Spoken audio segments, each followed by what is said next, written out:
Good afternoon, student. Today we will start with the new chapter, lesson number 8 of Standard 8. The chapter name is Role of Parliament in a Democratic Country. Page number 47 of your textbook. Now in this chapter we will study about the government, parliament. What is the role of a parliament?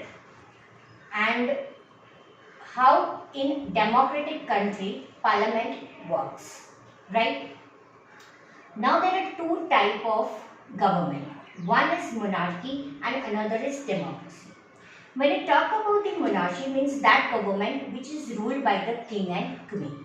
And when I say a country follows a democratic country, then it has two type of government. One is a presidential form of government that we can see in the USA.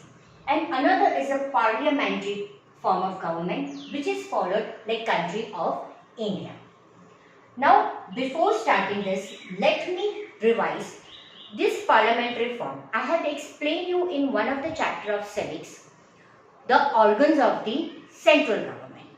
There are three organs of the central government. The first one is the legislature, the second is the executive, and the third is the judiciary. When we talk about this legislature, there comes the parliamentary. So the main role of the parliamentary is to frame the law.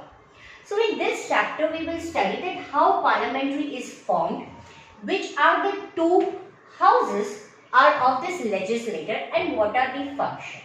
The main head of the parliamentary is president of a country. So page number 47.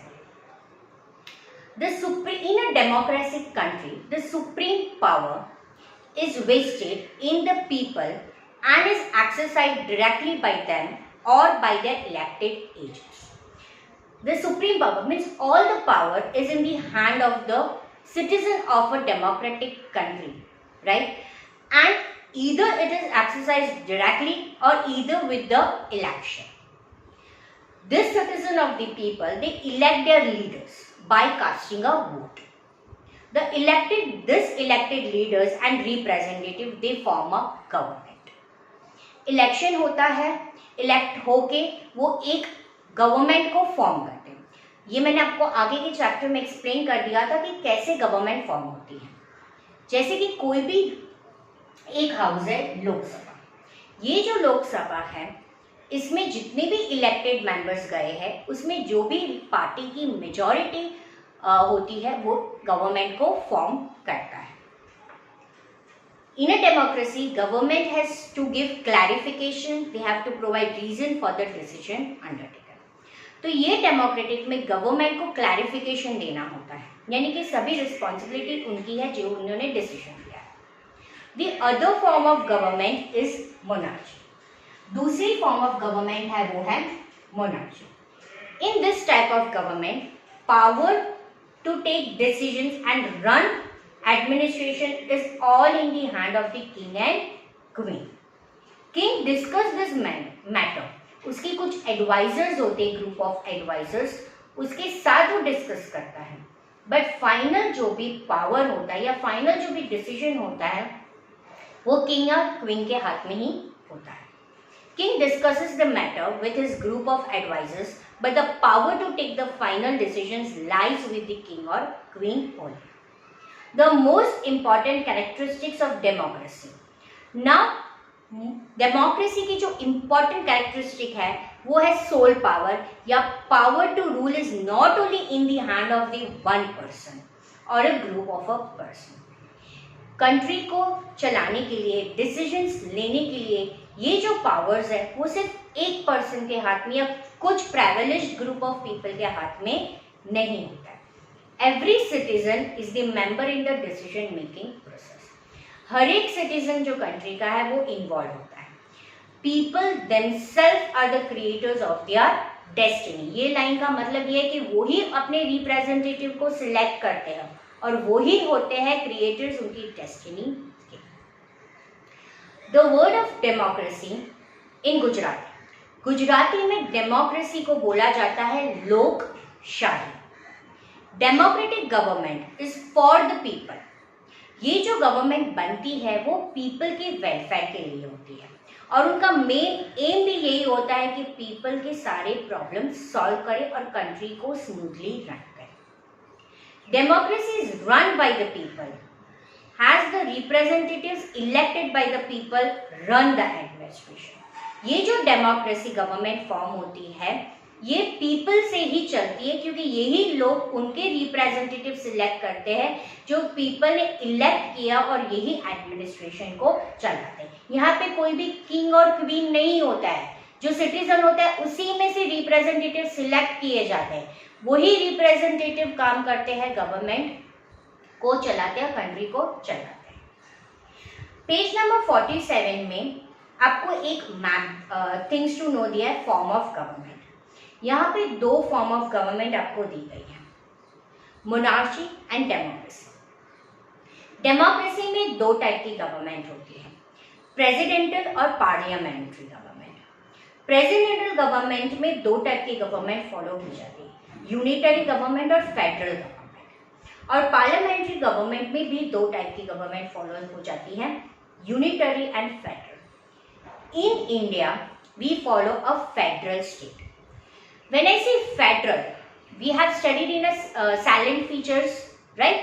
The salient features of constitutional federal state, India is known as a federal state. यानी कि यहाँ government तीन level में divide हो गया, local, state और central level में। तो पार्लियामेंट्री गवर्नमेंट में भी हम फॉलो करते हैं federal state. Page number 48. Now how this parliamentary is formed? ये पार्लियामेंट्री कैसे फॉर्म होता है? India has adopted parliamentary form of democracy. India ने कैसे डेमोक्रेसी अडॉप्ट किया? Parliamentary form of democracy. Parliamentary जो है वो सुप्रीम इंस्टीट्यूशन ऑफ इंडिया का है। So this parliamentary is a supreme institution of India. Parliamentary of India consist of, जो India की parliamentary, it consist of president and two houses. The two houses is known as a Lok Sabha. Lok Sabha को lower house भी बोला जाता है, it is known as a lower house. और राज्यसभा को upper house बोला जाता है, it is known as upper house, right? So parliamentary is form of president, Lok Sabha, which is known as lower house, Rajya Sabha, which is known as upper house. Parliament of India consists of president and two houses, Lok Sabha and Rajya Sabha. The Lok Sabha is known as lower house and Rajya Sabha is known as upper house. लोक सभा में total कितने members होते हैं? 545 members, okay. सो लोकसभा में members होते हैं 545। इतने मेंबर्स, इतने रिप्रेजेंटेटिव लोकसभा फॉर्म करते हैं। और यहाँ पे मेंबर्स होते हैं 250 मेंबर्स होते हैं, यहाँ पे 250 मेंबर्स होते हैं। आपकी बुक में आपको गुजरात की इंफॉर्मेशन दी गई है कि 26 सीट्स फॉर गुजरात, इसमें से 545 में से 26 गुजरात के होते हैं और इसमें से 11 सीट्स गुजरात की होती है। I am repeating again, parliamentary में लोकसभा को लोअर हाउस बोला जाता है। टोटल मेंबर इसमें 545 होते हैं, इसमें से 26 सीट्स गुजरात की होती है। दूसरा हाउस है जिसको राज्यसभा बोला जाता है, उसको अपर हाउस भी बोला जाता है। यहाँ पे मेंबर्स होते हैं 250, इसमें से 11 सीट्स गुजरात की होती है। Indian parliament formed post independence is a symbol of trust in people of India. Main feature of democracy are people participation is very important. So it is a main feature that people participation is very important. In our system of governance, Parliament enjoy complete power. It has a supreme power. It has a complete power. Since it comprises elected representative of nations. ये जितने भी members हैं 545 members और 250, ये सारे representative elect होके आते हैं, either directly or either indirectly. So all these members are elected and parliamentary has a supreme power of the elected members and here they form the government.